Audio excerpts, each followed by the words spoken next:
सगळ्यांचं मनापासून स्वागत.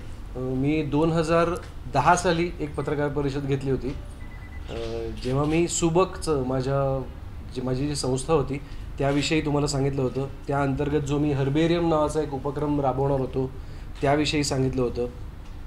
आणि त्या हर्बेरियम उपक्रमाअंतर्गत आपण 5 नाटकं केली. इन द मीन टाईम झालं काय की आता सुबकचं जे नवीन पान मी आत्ताच ज्याची जाहिरात केली ते पान काय आहे याची उत्सुकता तुम्हाला सगळ्यांना लागलेली आहे. त्याचं एक पोस्टर आहे, ते पोस्टर आपण अनवील करूया.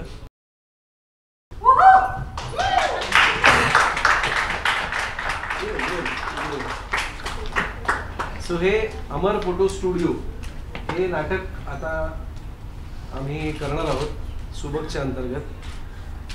आणि त्याच्या बरोबरीने मला हेही सांगायला आवडेल की आता सुबकच्या बरोबर हे नाटक करण्यामागचं कारण काय किंवा ही प्रोसेस कशी होती सगळी ते सुद्धा मी सांगतो. गिरीशला मी विनंती केली तरी बसावं. ही जी सगळी तरुण मंडळी आहेत, ही तरुण मंडळी एके दिवशी माझ्याकडे आली आणि मला म्हणाली की आम्हाला एक नाटक करायचं आहे आणि ते सुबक बरोबर करायचं आहे. तर मी त्याला म्हटलं की मी जुनी नाटकं करतो, तर त्यामध्ये कुठलं नाटकात जर का आपल्याला असं काही करता येत असेल तर आपण करू. पण ते म्हणाले की नाही, आम्हाला नवीन नाटक करायचं आहे पण ते सुबक बरोबर करायचं आणि आम्हालाही निर्मिती क्षेत्रात उतरायचं आहे. सो आम्हाला आमची स्वतःची एक कंपनी करायची आहे सुरुवात, आणि ज्याच्या अंतर्गत आम्ही कदाचित कमर्शियल नाटकं करू, कदाचित प्रायोगिक तत्वावरची नाटकं करू, पण आम्हाला त्याची सुरुवात जी आहे ती सुबक बरोबर करायची आहे. ती मंडळी होती सखी गोखले, अमेय वाघ आणि सुव्रत जोशी. आता ह्या तिघांनी मिळून त्यांची एक स्वतःची कंपनी सुरू केली आहे जी तुम्हाला दिसते कला कारखाना. तर कला कारखाना ही त्यांची कंपनी आहे. त्यामुळे मी आता त्यांनाही विनंती करेन की त्या तिघांनी माझ्या निर्मात्यांनी इथे यावं.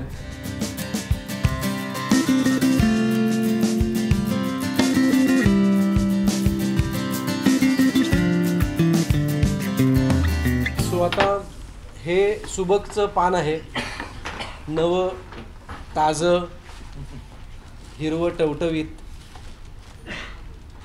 आणि ही अख्खी यंग टीम माझ्याबरोबर जोडली गेली आहे.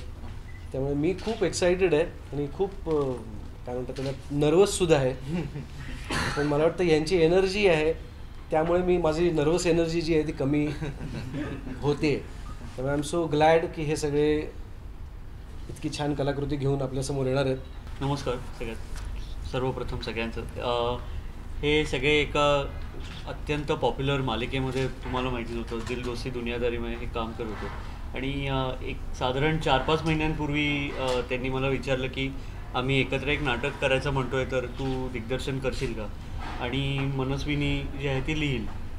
त्यामुळे काही नाही म्हणायचं कारणच नव्हतं. व्यावसायिक प्रायोगिक रंगभूमीशी आम्ही जोडलेलो होतोच, पण व्यावसायिक रंगभूमीचा मला असं वाटतं की रीच जो आहे तो खूप जास्त आहे, तो खूप अधिक लोकांपर्यंत आहे. आणि दिल दोस्ती दुनियादारीमुळे खूप नवीन तरुण वर्ग असा आम्हाला मिळाला, जो नव्याने प्रेक्षक वर्ग म्हणून आम्हाला जोडला गेला, जो आम्हाला आमचे मित्र असतील, मित्रांचे मित्र असतील, आम्हाला सोशल मीडियावरनं विचारू लागला की पुढे काय. तर आमेच्या डोक्यात आणि सगळ्यांच्याच डोक्यात एक सुरुवातीपासून कल्पना होती की अरे हे झालं की आपण सगळे मिळून एखादं नाटक करूया, पण असं नाटक करूयात की यात ज्या पद्धतीची ऊर्जा आपण पाहिली दिल दोस्तीमध्ये त्यापेक्षा वेगळं काहीतरी. कारण आपण एका भूमिकेत सगळं करू शकत नाही, तर ती ऊर्जा आणण्यासाठी काहीतरी एक प्रोजेक्ट करूयात का असं आमच्या डोक्यात होतं. मग आमची अशी कल्पना ठरली की मग जी the other side of the board असतो म्हणजे निर्मिती, तर तिथे काहीतरी आपण करून बघूया का, आपल्या काही आयडियाज खरंच त्या वर्क होऊ शकतात का रंगमंचावर. अशा याच्यातून आम्ही खरं सांगायचं कला कारखाना ची काय म्हणतात त्याला पहिली वीट ठेवली आहे. आम्ही कला कारखानाची सुरुवात खरं तर काही महिन्यांपूर्वी केली होती, जेव्हा आम्ही दिल दोस्ती दुनियादारी आम्ही शूट करताना आम्ही एकत्र सतत 12-12 तास असायचो, बोलायचो एकमेकांच्या आयडियाज, आणि मी नको म्हणता आमची झालीच मैत्री आणि खूप घट्ट झाली. त्यामुळे आमचा उद्देश हा होता की असं काहीतरी आम्ही सादर करू शकू ज्याला आम्हाला फार रिस्ट्रिक्शन्स नसतील किंवा आम्हाला कोणाला सतत विचारावं लागणार नाही. आम्ही आमच्या बळावर काहीतरी असं, आणि आम्हाला आधारासाठी असं कोणीतरी हवं होतं जे आम्हाला फार रिस्ट्रिक्ट करत नाही, आमच्यावर सतत लक्ष ठेवत नाही, पण आम्हाला सपोर्ट करतो, मदत करतो. आणि अर्थात आम्ही पहिल्यांदा सुनील काकाकडेच गेलो होतो की एकतर गायडन्ससाठी आणि नंतर दुसरी मीटिंग झाली तेव्हा सपोर्टसाठी.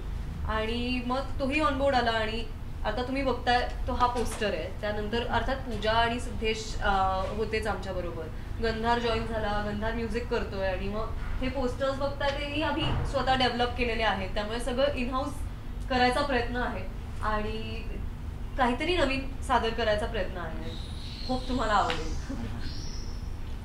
सगळ्यात आधी फेसबुक तुम्ही आता उघडलं तर फक्त तुम्हाला हॅशटॅग अमर फोटो स्टुडिओ असं दिसतंय. सगळीकडे तुम्हाला दिसतंय की पासपोर्ट साईज फोटो चॅलेंज चालू आहे.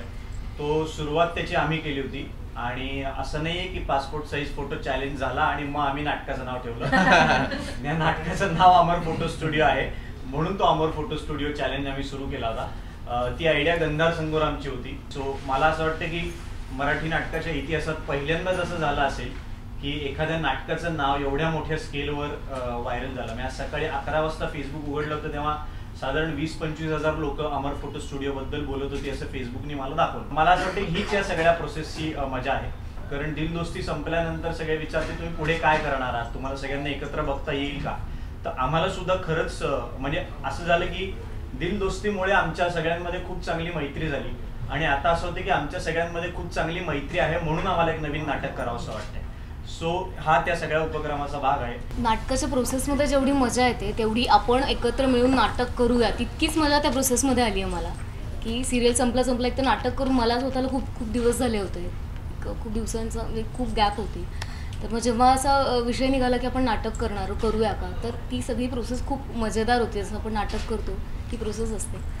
तर मला खूपच मजा आली आणि त्यात आणि फायनली आता येतोय काही दिवसांनी नाटक घेऊन बघा.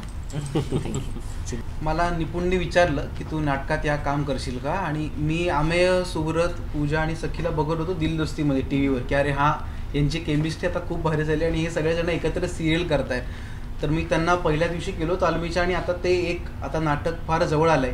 तरी प्रोसेस खूप भारी आहे. आम्ही तालीम खूपच म्हणजे मजा खूप करतो, तालीम पण करतो पण आम्ही खूप मजा करतो. तर त्यामुळं मला फार भारी वाटतं की मला या चौघांबरोबर आणि निपुण बरोबर काम करायला मिळतंय, नाटक करायला मिळतंय. मी त्यांना म्हटलं होतं की आपण एक फेसबुक पेज काढूयात अमर फोटो स्टुडिओ नावाचं आणि ते काय आहे हे काहीच माहिती नसताना किती लोक लाईक करतात हे बघू तरी, किती लोक लाईक करतात. तर मी बोलतानाच त्यांना असं मजा म्हणून म्हटलं 1000 लाईक्स आले तर पार्टी तुम्हाला. आणि आज सकाळी 1000 लाईक्स त्याला आले. तर मला असं वाटतं की आणि दुसरी गोष्ट म्हणजे मी या नाटकाचं म्युझिक पण करत आहे.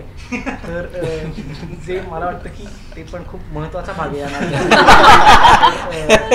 कारण या नाटकात गाणी आहेत आणि त्याचं म्युझिक हा त्या नाटकाचा खूप महत्त्वाचा भाग आहे. मला खरंच या सगळ्यांबरोबर म्हणजे जेव्हा मीटिंग झाली तेव्हा असं लक्षात आलं की ही जी यंग एनर्जी आहे ती फार भारी आहे, ती फार सॉलिड आहे. आणि मला या अख्ख्या प्रोजेक्टची गंमत तीच वाटते की सगळेजण यंग आहेत आणि त्यांच्या विचारांनी ते काहीतरी करू पाहत आहेत आणि त्यांना जर का प्लॅटफॉर्म हवा असेल तर आपण तो उपलब्ध करून दिलाच पाहिजे. आणि नाटकाचा प्रयोग पुढच्या महिन्यात पहिला प्रयोग होईल. अजून त्याची डेट जराशी यांच्या मजा सोडून तालमी पाहून आपण तारीख ठरवू असं आम्ही म्हणतोय. तर पुढच्या महिन्यातच त्याचा पहिला प्रयोग होईल.